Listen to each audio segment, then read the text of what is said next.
Hey, so last year I have closed more than 70 homes, but not only closed 70 homes, I also rented almost close to 70 homes. This year itself, myself and I have a team member now, Ilaziel, we both have rented close to almost 35 homes. So this video, let's talk about how to make your house ready for rent. When you buy a brand new home, the home is almost ready, done by the builder, all cleaning, everything is done. It is very much ready for rent. But when you have a tenant, he lives in a house for a certain time, even though he does his best to maintain your house, you still need some steps to be taken to relist your house and rent it again and maintain your property. So in this video, let's just talk about few nuggets, what you should look at when you relist your house, especially when the house is couple of year olds, or 1 year old, 2 year old.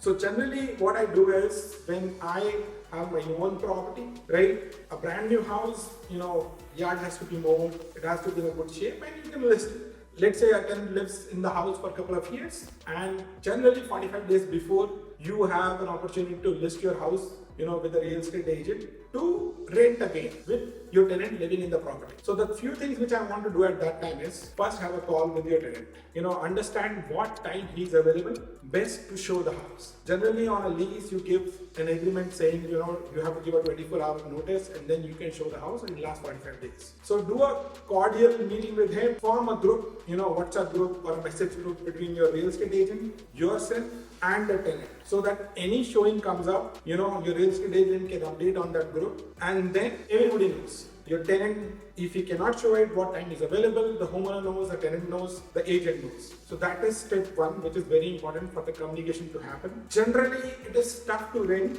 when you have a tenant living in the property because he is moving out. He has all the boxes, he's doing the packing, he is doing everything possible. But if you have a good relationship with your tenant and your tenant gives a good feedback to the people who are coming in, that is the most important thing. If your tenant gives a good feedback to your coming prospects, that solves 50% of the stuff. So what I generally do for my own houses is, I don't ask my tenant to move out. Like, hey, you go out somewhere, I need the house vacated and all that stuff. I normally ask them or request them to just stay around. Right? It's a 5 or 10 minute showing when the new person comes. And if they can do the showing, I don't need to be there. That is more win-win. Most of the times I have told my personal tenants, there is somebody coming in, I don't even go there. Just give them 5 minutes, be with them, and that's it.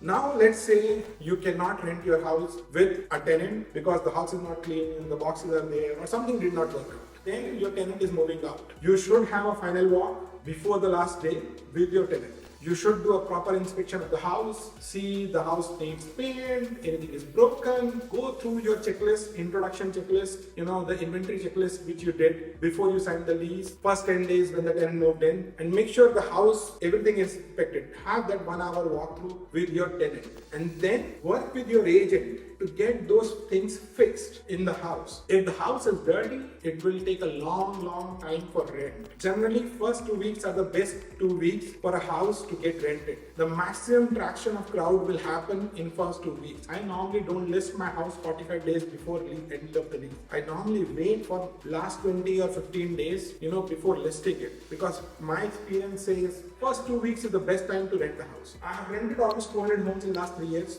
and there is 3-4 homes which have got stuck for a long time, and there is a reason. But I have rented houses before even closing them, and have rented houses mostly before the renewal comes. Either there is house had some issues like cleaning stuff, smell is bad, construction is going right across the house, so it takes some more time. So look at those situations. Some things are not in your hand. If the builder is new, it's building up stuff, construction is not in your hand. But cleaning the house, getting it carpet clean. If there is a smell in the house, getting the smell removed, maintaining the yard, having electricity in the house, most important. Even though you don't have water, if you can have the water, wonderful. These are the small steps. If you take it nicely, make the house ready, then it is very easy to rent. That first 2-3 weeks of charm of listing a property is where you have the most chances of getting it rented. If that time goes, then the house normally sits. Generally what I do is, if a house does not go in a month, I normally take it down and then put it back after some time. I always have